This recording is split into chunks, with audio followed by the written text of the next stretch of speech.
The Valorian hegemony had ruled the stars for 12,000 years. They had conquered hundreds of worlds and enslaved dozens of species. Their empire stretched across the Orion Spur like a dark shadow, and no one had ever defeated them in battle. High Prelate Zetharan sat upon his throne of black crystal and believed, with absolute certainty, that his species was destined to rule forever. When his scientists detected strange radio signals coming from a small blue planet in an unremarkable solar system, Zetharan saw only opportunity. The signals were primitive, simple. The broadcast showed creatures fighting among themselves, divided into hundreds of nations, always at war with each other. The Valorians laughed at the images. These soft, hairless mammals called themselves humans, and they had not even left their own world yet. "Perfect," Zetharan said to his council. "Another slave species. Another world to harvest." The hegemony sent their diplomatic fleet to Earth in the year 2157. 12 massive crystalline ships appeared in orbit, each one larger than a city. They blocked out the sun over the great capitals of the world. People looked up and saw shadows falling across New York, Beijing, Moscow, and Mumbai. Fear spread across the planet like a wave. The Valorians sent their message to every screen and speaker on Earth. High Prelate Zetharan's face appeared before humanity for the first time. He was tall and thin, with gray skin and 4 black eyes that showed no emotion.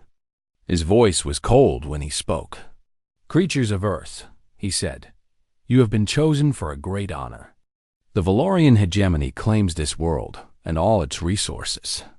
You will surrender your governments, your militaries, and 60% of your population for labor service. You will provide tribute of all metals, water, and biological materials we require. In exchange, we will allow your species to continue existing. You have 30 of your days to accept these terms. Resistance will result in extinction. This is not a negotiation." The transmission ended. Silence fell across the world. In Geneva, the United Earth Council met in emergency session. This council was barely 30 years old, formed after the resource wars had nearly destroyed civilization. Old enemies sat together at the same table: Americans and Russians, Chinese and Indians, Europeans and Africans. They had learned, through terrible suffering, that humanity could only survive if it worked together. But even this unity was fragile. Old hatreds still burned beneath the surface. Now, something new burned brighter. The council chamber erupted in argument. Some leaders wanted to surrender. They pointed to the alien ships in orbit and asked how humanity could possibly fight such technology. Others refused to even consider it. They shouted that humans had never been slaves and would never become slaves. Then Admiral Elena Vance stood up. She was 63 years old, with gray hair cut short and eyes that had seen too many wars. She had fought in the resource wars as a young officer. She had watched cities burn and friends die. She had sworn an oath that such destruction would never happen again. Now she looked at the faces around her and spoke in a calm, steady voice. "They gave us 30 days, she said. "They think we will use that time to argue and despair. They think we will come to them on our knees, begging for mercy." She paused and looked at each leader in turn. "They are wrong. We will use these 30 days to prepare. Not for surrender. For war." The Russian president slammed his fist on the table. "War? Against ships that can destroy cities? Against technology thousands of years ahead of ours?" Admiral Vance smiled. It was not a pleasant smile. "Mr. President, humanity has spent its entire existence fighting itself. Every weapon ever invented, every tactic ever developed, every strategy ever conceived, all of it was created to kill other humans. We are very, very good at war. These aliens have conquered species that submitted peacefully. They have never faced an enemy like us." She activated a holographic display. Images appeared showing secret military installations hidden around the world. Underground bunkers in the mountains of Colorado and the Alps, underwater bases in the Pacific trenches, weapons platforms hidden in asteroid fields, nuclear missiles that had never been dismantled, despite treaties claiming otherwise. For 50 years, Vance continued, every major nation has secretly prepared for threats from space. We did not trust each other enough to share our preparations. Now we must. I am asking every nation to reveal its secrets. Combine our weapons. Unify our command. Give me 30 days, and I will give you a fighting chance. The chamber fell silent. Then, one by one, the leaders began to speak. They revealed secrets that had been kept for generations. Russia admitted to orbital weapons platforms disguised as dead satellites. China revealed antimatter research that had produced working warheads. The United States disclosed railgun technology that could accelerate projectiles to a fraction of light speed. India, Brazil, the European Federation, all of them had pieces of a puzzle that, together, formed something terrifying. In 30 days, humanity transformed. Factories that had made cars began making weapons. Universities that had studied physics began calculating firing solutions. Old soldiers came out of retirement. Young people volunteered by the millions.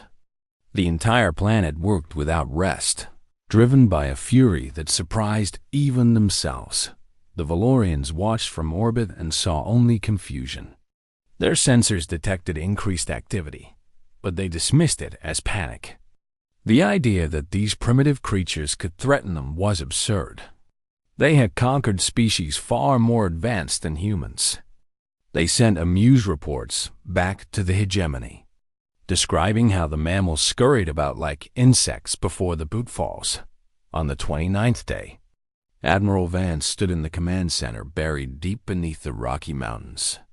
Screens surrounded her, showing the positions of every hidden weapon, every secret ship, every prepared soldier. She had not slept in 3 days. None of them had thought her aide approached. Admiral, the aliens are hailing us. They want our answer. Vance looked at the screen showing the Valorian fleet in orbit. 12 ships. 12 chances to show the galaxy what humanity could do. Send no response, she said quietly. Let them wonder. The aide hesitated. Admiral, what if this doesn't work? What if we can't win? Helena Vance turned to face the young officer. Her eyes were hard, but her voice was gentle. Then we will die fighting. And we will make them pay such a price that every other species in this galaxy will remember our name. She turned back to the screens. Humanity does not kneel. It never has. And tomorrow, the Valorians will learn why the universe should fear the wolves of Earth. Outside, the sun set on the last peaceful day Earth would know for a long time. In orbit, the Valorian fleet waited. And in bunkers and bases around the world, humanity held its breath and prepared to answer the stars with fire. The 30 days ended with silence. High Prelate Zetheron stood on the bridge of his flagship and waited for the surrender that never came. No message arrived from Earth. No delegation flew up to beg for mercy. The blue planet simply sat there, quiet and still, as if the Valorians did not exist. Zetheran's 4 black eyes narrowed with anger. In 12,000 years, no species had ever ignored a Valorian ultimatum. This was not just defiance, it was an insult. These primitive creatures had forgotten their place in the universe. He would remind them. Target the coastal cities, he commanded. Kill enough to make them understand. The bombardment began at dawn, Earth time. Beams of burning light fell from the sky and struck the great cities by the sea. Los Angeles vanished in a flash of fire. Mumbai burned. Shanghai crumbled. The Mediterranean coast became a line of flames visible from space. In the first hour, 2.3 million human beings died, Zethron watched the destruction with satisfaction. He expected the humans to surrender now. He expected desperate pleas for mercy and promises of obedience. Instead, he received something else entirely. Alarms screamed across his bridge. Officers shouted in confusion. The sensors showed impossible readings, weapons fire coming from places where no weapons should exist. From the asteroid belt between Mars and Jupiter, railgun platforms awakened. They had been hidden there for decades, disguised as dead rocks, waiting for exactly this moment. Projectiles, the size of cars, accelerated to impossible speeds and crossed the void in minutes. The first one struck a Valorian battlecruiser amidships. The ship did not explode, it simply ceased to exist, torn apart by kinetic energy beyond anything the aliens had imagined. From Earth's moon, laser batteries opened fire. The weapons were powered by nuclear reactors buried deep in the lunar rock. Each beam cut through Valorian shields like they were made of paper. Another ship died, then another. From hidden bases on Earth itself, missiles rose into the sky. These were not ordinary nuclear weapons. Human scientists had spent 50 years developing antimatter warheads in secret, believing they might someday need them against each other. Now those weapons found a better purpose. The explosions lit up the night side of Earth like new suns. High-prowed Zethron stared at his screens in disbelief. 3 of his ships were already gone. How was this possible? These creatures had been using chemical rockets just decades ago. Where had these weapons come from? He did not understand that humanity's greatest talent was not cooperation. It was suspicion. Every nation had prepared for the worst. Every government had hidden weapons against the day when the sky might fall. Now all those preparations combined into a single devastating response. But the weapons were only part of it. The other part was the humans themselves. Captain Yuki Tanaka commanded a destroyer called the Osaka. It was a small ship, barely more than a missile platform with engines attached. When the battle began, her vessel took heavy damage in the first exchange. Her engines failed. Her weapons were offline. She had no way to fight and no way to escape. Any other species would have surrendered. Any other captain would have ejected in an escape pod and hoped for mercy. Yuki Tanaka was human. She looked at the Valorian battlecruiser looming before her. She looked at her crew, 47 men and women who had followed her into the black. She saw in their eyes not fear, but determination. "All hands," she said over the intercom. "This is the captain. We cannot fight. We cannot run. But we can still serve. If any of you wish to take the escape pods, I will not stop you. No one will think less of you." She paused. "But I am going to ram this ship directly into that alien bastard's reactor core. And I am going to send a message to Earth that will echo through history. No one left their station. Not one person moved toward the escape pods." Captain Tanaka smiled. "Course set. All power to engines. For Earth, for everyone we lost today." She opened a broadcast channel to her home planet. "People of Earth, this is Captain Yuki Tanaka of the destroyer Osaka. Remember this city's name. Remember what they did to us today. And remember what we did to them." The Osaka accelerated on its final journey. The Valorian battlecruiser tried to evade, but it was too slow, too confident, too unprepared for an enemy that chose death over defeat. The destroyer struck the largest ship at tremendous speed, penetrating deep into its hull before the antimatter reserves detonated. The explosion killed everyone aboard both vessels. It also killed the Valorian High Admiral, the second in command of the entire fleet. Across Earth, people watched the distant flash of light. They heard Yuki Tanaka's final words. And something changed in them. The grief for the millions lost transformed into something harder, something colder, Something far more dangerous. Rage. Admiral Elena Vance watched the battle from her command center with grim satisfaction. The Valorians were reeling. They had expected sheep and found wolves. But she knew this was only the beginning. More alien ships would come. This was not a battle they could win through force alone. She opened a channel to all human forces. This is Admiral Vance. The enemy is retreating. Do not let them escape. Pursue them to the edges of the system. Show them that there is no safety anywhere in our space. Show them that humanity does not just defend, humanity hunts. The Terran fleet, a makeshift collection of warships built in secret and armed with desperation, launched from hidden bases across the solar system. They chased the surviving Valorian vessels through the asteroid belt, around Jupiter, out toward the cold darkness beyond Neptune. By the end of the week, the Valorian expeditionary fleet had lost 8 of its 12 ships. The survivors fled into faster-than-light travel, racing back toward hegemony space with terrified reports of the monsters they had awakened. High Prelate Zetharan survived. He sat in his damaged flagship and sent a message to the hegemony homeworld. His hands trembled as he spoke. "Send the invasion fleet," he said. "Send everything.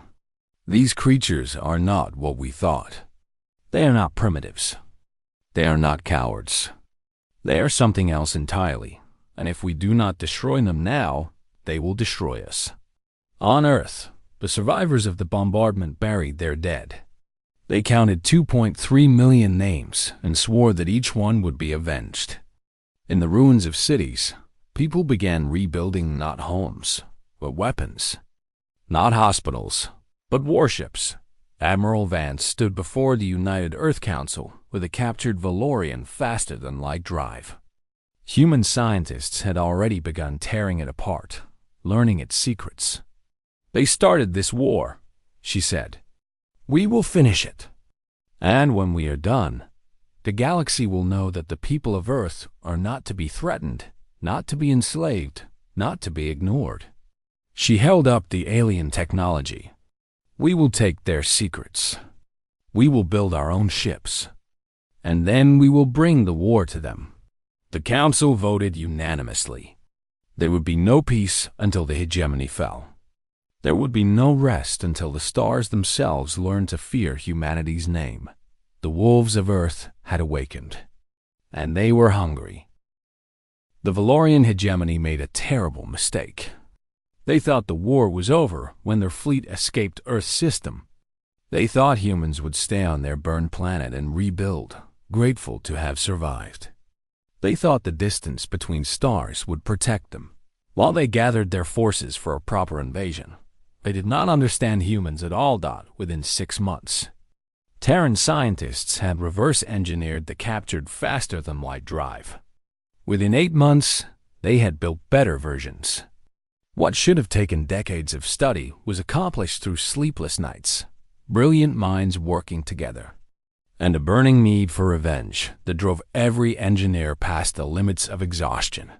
The Valorians had needed 3,000 years to develop their FDL technology. Humans did it in less than one.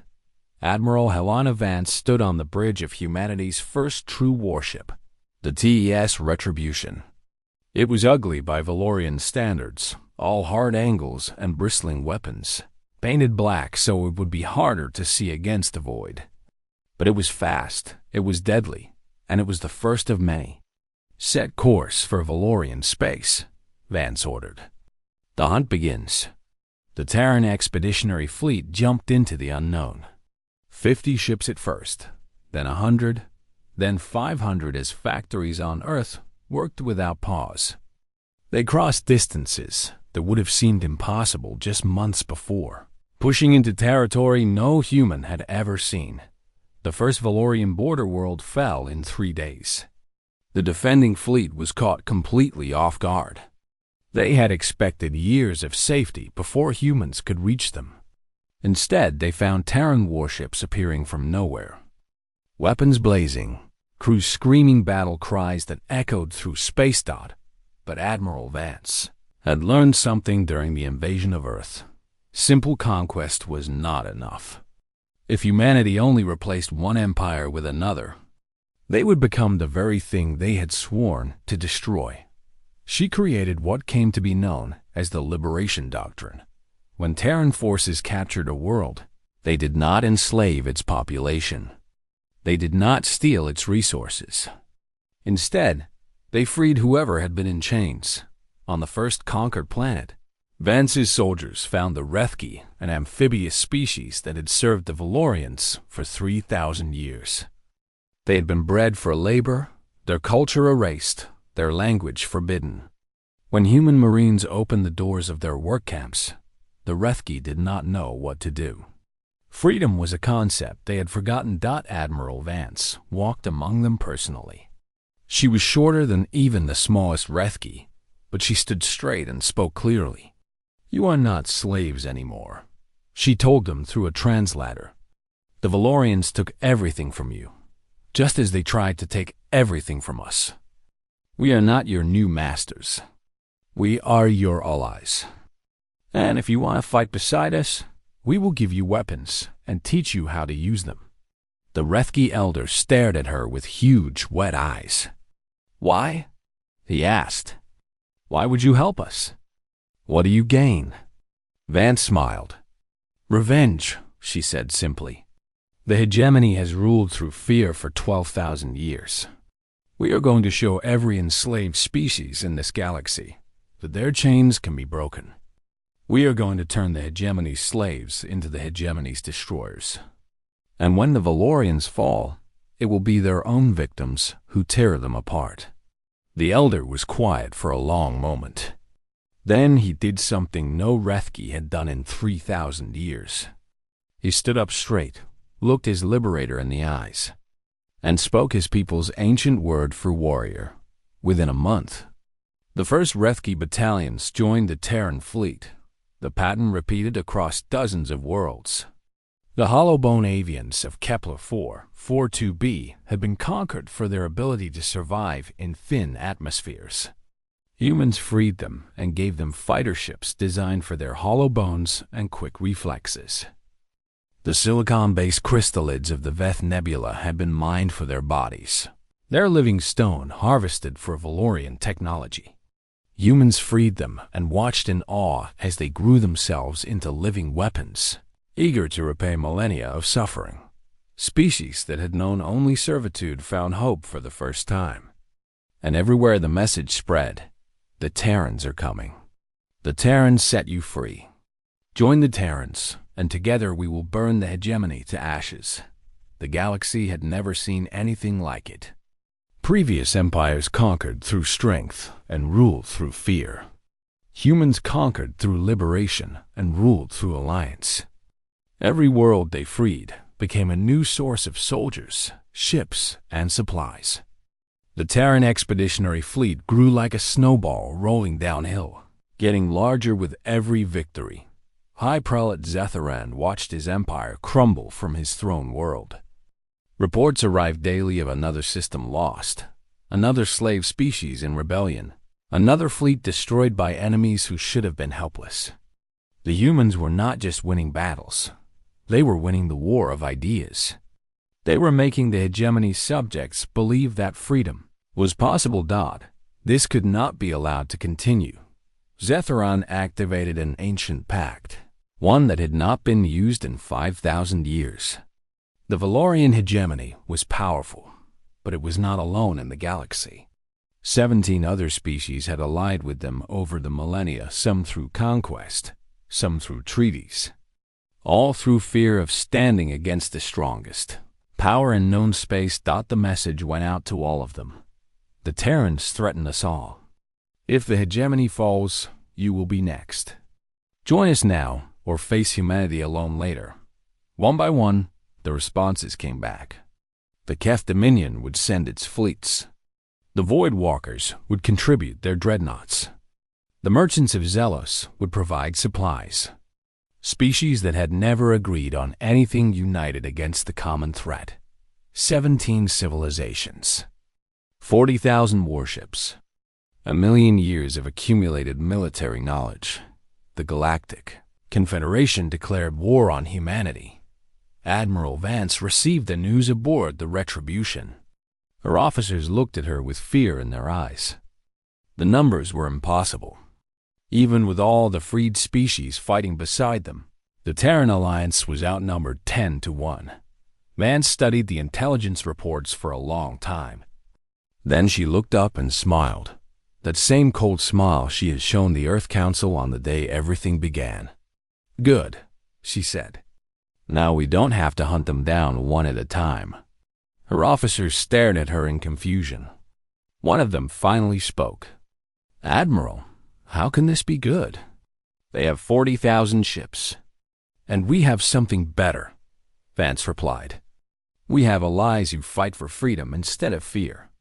We have crews who would rather die than surrender. And we have something else, something the Confederation has never faced before." She turned to face the stars through the view screen. "We have nothing left to lose. They destroyed our cities. They killed our families. They think they can finish what they started." Her voice hardened to steel. "They are about to learn that humans do not break. We bend, we bleed, we suffer, but we do not break. And the harder you push us, the harder we push back." The fleet prepared for the battle that would decide the fate of the galaxy. Behind them, the freed species armed themselves. Ahead of them, the darkness waited. The long hunt was over. The final war was about to begin. The Galactic Confederation fleet arrived in Sol System on a cold January morning, Earth time. 40,000 warships blocked out the stars themselves. They came from every corner of known space: Valorian crystal ships, Keth war spheres, Voidwalker dreadnoughts, and a dozen other designs that human eyes had never seen. Together, they represented more military power than any force in galactic history. Admiral Helena Vance had brought everything humanity had. Every ship, every fighter, every armed transport that could hold a weapon. The Free Species Alliance added their own vessels, Rethki assault craft, crystallid living ships, avian interceptors. Together, they numbered barely 4,000 ships, 10 to 1 odds. Even worse than expected, the Battle of Sol began at dawn and ended at dusk on the same day. It was a slaughter. Human ships fought with desperate courage. They threw themselves against enemies that outgunned them, outmaneuvered them, overwhelmed them. For every Confederation vessel destroyed, 10 Terran ships died. The void filled with wreckage and frozen bodies and the silent screams of dying crews. Earth's orbital defense platforms fell in 6 hours. The great railgun batteries that had destroyed the first Valorian fleet were targeted and eliminated one by one. The lunar laser arrays went dark. The asteroid fortresses were cracked open like eggs. Mars burned.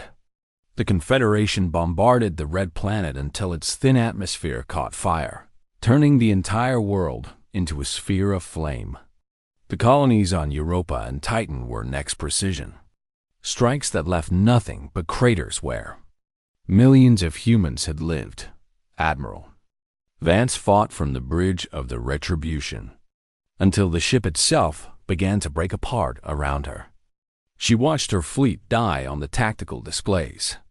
She heard the final transmissions of captains she had known for decades, officers she had trained, young people who had never had a chance to grow old. Each death was a knife in her heart.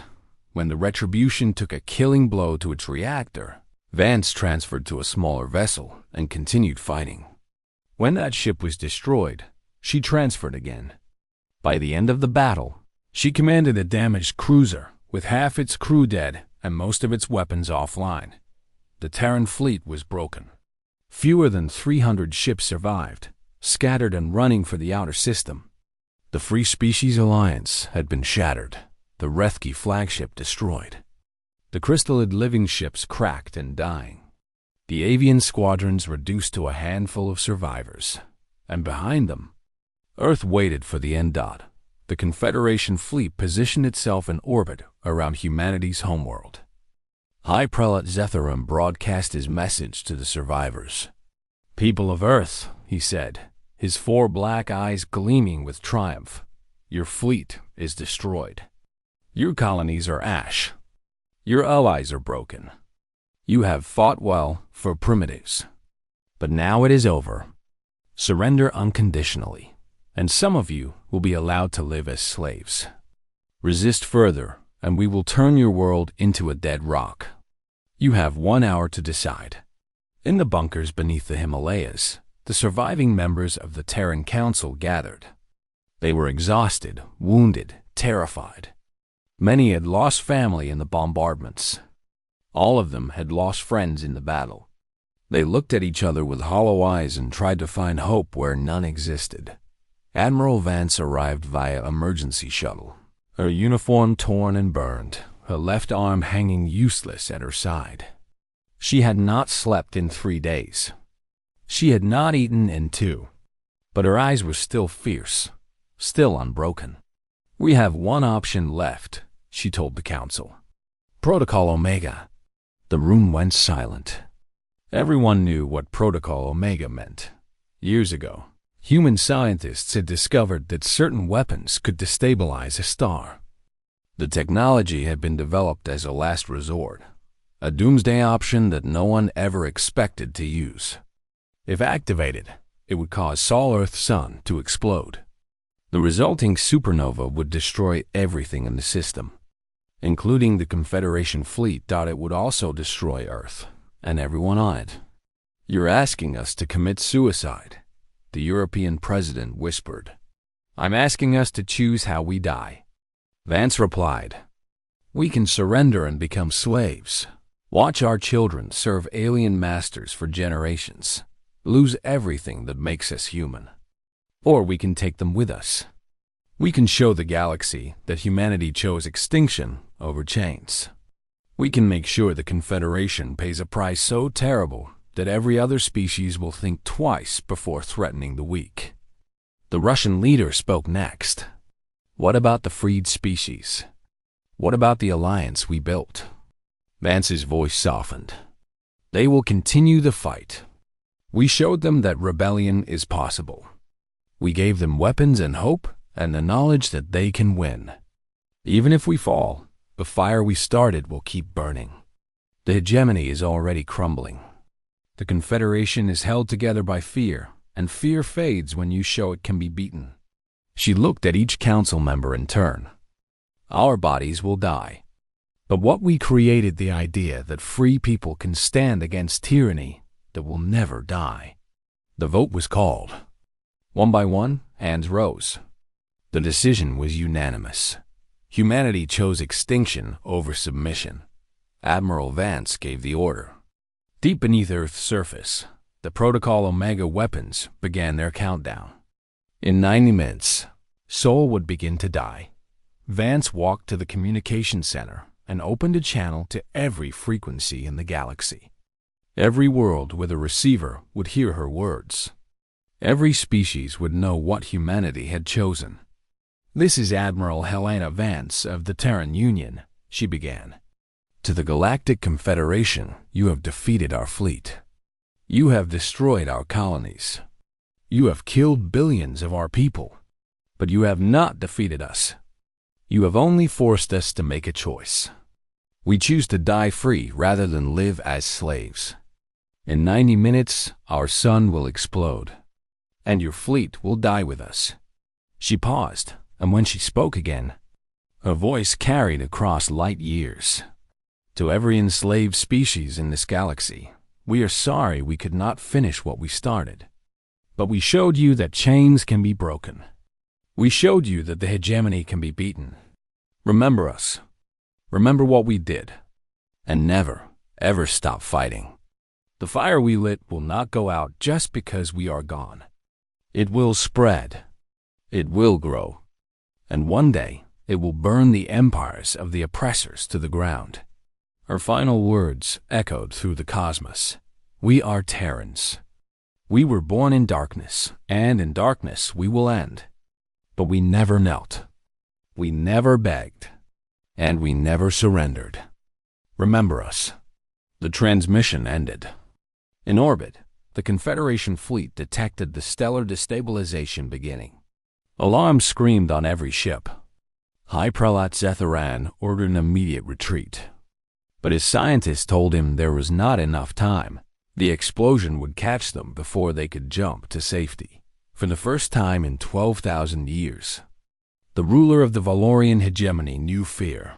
And then the sensors detected something else. Something coming from the darkness between galaxies. Something impossible. The reading showed thousands of contacts, each one larger than any ship the Confederation had ever built. They were approaching at speeds that defied physics, crossing distances that should have taken hours in mere seconds. On the bridge of his flagship, Zetharan stared at the tactical display with his 4 black eyes wide with terror. "What is that?" he whispered. No one had an answer. In the bunkers below Earth, Admiral Vance watched the same readings on her screen. The countdown to Protocol Omega had 53 minutes remaining. She ordered a halt, her voice shaking for the first time anyone could remember. "Someone tell me what we're looking at," she demanded. Then a transmission cut through every channel in the system, a human voice, speaking in a human language, but somehow different, older, stronger. "People of Earth," the voice said, "you are not alone. We are coming. Hold fast." The fleet emerged from the void like gods descending from heaven. Ships the size of moons, sleek and dark and beautiful, arranged themselves between Earth and the Confederation Armada. Their weapons powered up with a sound like thunder. And suddenly the odds were not 10-1 anymore. Admiral Vance stared at the screen, tears streaming down her face as the impossible became real. Humanity's lost children had come home. The fleet that emerged from the darkness was like nothing the galaxy had ever seen. 3,000 ships, each one massive beyond imagination. Their hulls were black as the void itself, smooth and predatory, designed by minds that had spent millennia perfecting the art of war. They moved with a grace that seemed impossible for vessels so large, sliding into formation with perfect precision. Every sensor in the Sol system tracked them. Every eye in the Confederation fleet stared in disbelief. And on Earth, in bunkers and shelters and ruined cities, humans looked up at the sky and saw hope for the first time in hours. A single transmission broadcast across all frequencies. The voice was female, calm and commanding, speaking perfect English with an accent that had not existed on Earth for 2,000 years. "This is Grand Admiral Chun Wei-Lin of the Terran Diaspora Fleet. 2 millennia ago, our ancestors fled Earth during the Great Collapse. They believed our homeworld was dying, that humanity would destroy itself in nuclear fire. They were wrong about the end, but they were right to leave. They traveled to the darkness between galaxies, where no stars burn and no empires reach. There, they built a new civilization. There, we grew strong." The transmission paused. When it continued, there was steel in the voice. "We have watched this war from the beginning. We saw the Valorian ultimatum. We saw the bombardment that killed millions. We saw our younger cousins fight with courage that made us weep with pride. We watched and waited, hoping you would not need us. You nearly died rather than surrender, and that told us everything we needed to know." Another pause. "The waiting is over. We have come home, and we bring judgment." High Prelate Zetharan stood on his bridge and watched his death approach. 40,000 ships had seemed like an unstoppable force. Now those ships looked like toys compared to the diaspora vessels. His tactical officers screamed readings at him, impossible power signatures. Weapon systems beyond anything in Confederation databases. Shields that made their own look like paper. "All ships," he commanded, his voice cracking, "open fire." The Confederation fleet unleashed everything it had. Beams of light, missiles, kinetic projectiles, weapons that had conquered 100 worlds. The barrage should have destroyed anything in its path. The diaspora fleet did not even slow down. Their shields absorbed the attacks like water absorbing rain. Their weapons responded with precise, devastating efficiency. Each shot found its target. Each strike killed a Confederation ship.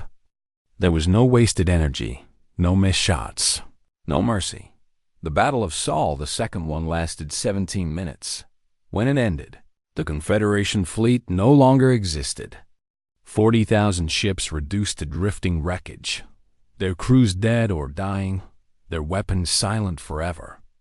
High Prelate Zetharan died when his flagship exploded, his last sight the impossible vessels that had destroyed his empire. The Terran diaspora had not lost a single ship. Admiral Helena Vance flew up to meet the flagship of the diaspora fleet. Her shuttle seemed tiny as it approached the massive vessel, like an insect approaching a mountain. She was escorted to a conference room larger than most Terran ships, decorated with symbols and art that seemed both familiar and alien. Grand Admiral Chen Wei-Lin was waiting for her dot. She was tall and elegant, with Asian features and silver hair that floated around her head in the low gravity. Her uniform was black trimmed with gold, covered in medals and symbols that Vance did not recognize. Her eyes were ancient and kind and terrifying all at once. "Admiral Vance," Chun said, bowing slightly, "I have watched recordings of your battles. You are the finest military mind your Earth has produced in generations. It is an honor to meet you." Vance returned the bow, her injured arm throbbing. "Grand Admiral, I have many questions." "Ask them. Why did you wait?" "You could have stopped this war before it started. Millions died while you watched." Chun's expression did not change, but something shifted in her eyes. "Because we needed to know what kind of people you had become. When we left Earth, humanity was tearing itself apart. We feared our cousins would become conquerors themselves, given enough time and power. We needed to see if you would fight for freedom or for empire." She smiled slightly. "You fought for freedom. You freed enslaved species instead of subjugating them. You chose death rather than surrender. You passed our test." "It was not a test to us," Vance said quietly. "It was survival." "I know. And that is why you passed." Chun gestured to the viewport, where Earth hung blue and beautiful against the stars. "Your world is wounded but alive. Your colonies can be rebuilt. And now you have allies who will ensure no one threatens you again." Vance looked at the woman who had saved humanity. "What happens now?" "Now we rebuild. Together.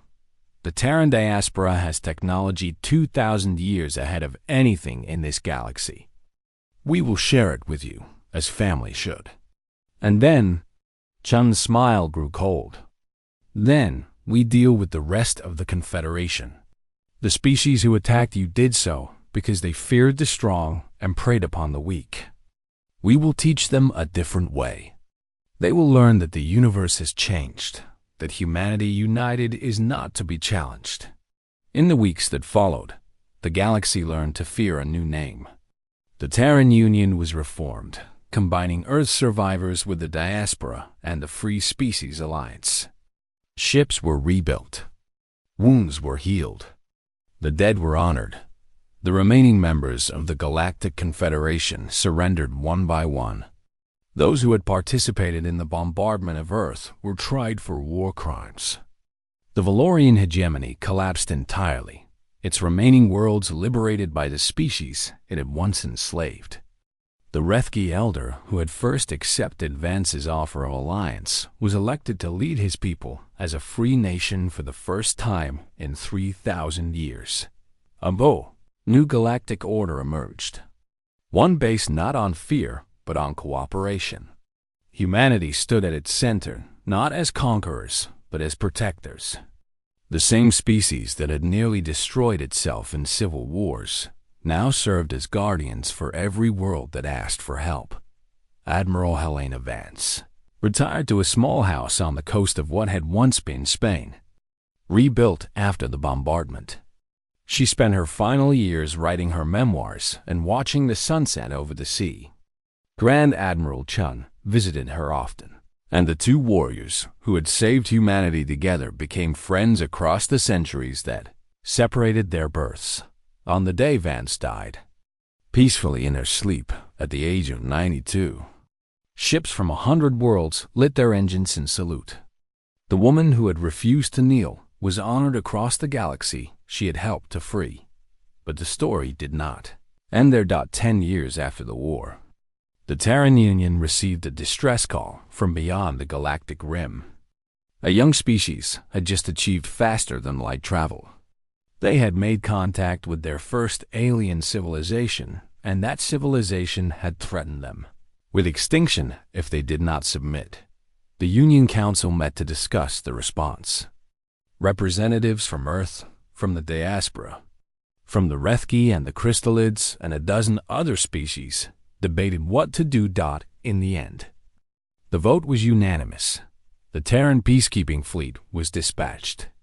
200 ships crewed by humans and their allies, carrying weapons powerful enough to crack planets and shields strong enough to survive stars. They arrived in the threatened system to find a terrified young species and an arrogant older one. The fleet commander broadcast a simple message: this system is under Terran protection. The species here are not yours to threaten. Leave now, or we will make you leave. This is not a negotiation. The aggressors fled without firing a shot. The young species was welcomed into the Union, taught that the galaxy was not as dark as they had feared, that there were those who would stand between the weak and the strong. The cycle continued. Humanity had become what it needed most when it was young and alone: a guardian, a protector, a light in the darkness that answered when others called for help. On Earth, in every city and village, a monument stood to the fallen of the Valorian War. The same words were carved into every one: we do not kneel. It was the motto of the Terran Union. It was the promise humanity made to itself and to every other species in the galaxy. And it remained true for 10,000 years. Long after the stars themselves grew old, the cosmos had been shaken by the revelation of human determination. It would never forget the lesson. Some species conquered through strength, some ruled through fear. Humanity endured through something simpler, something that the galaxy had never quite understood: spite, courage, love for each other, and hatred for those who would take their freedom, and the absolute, unbreakable refusal to kneel.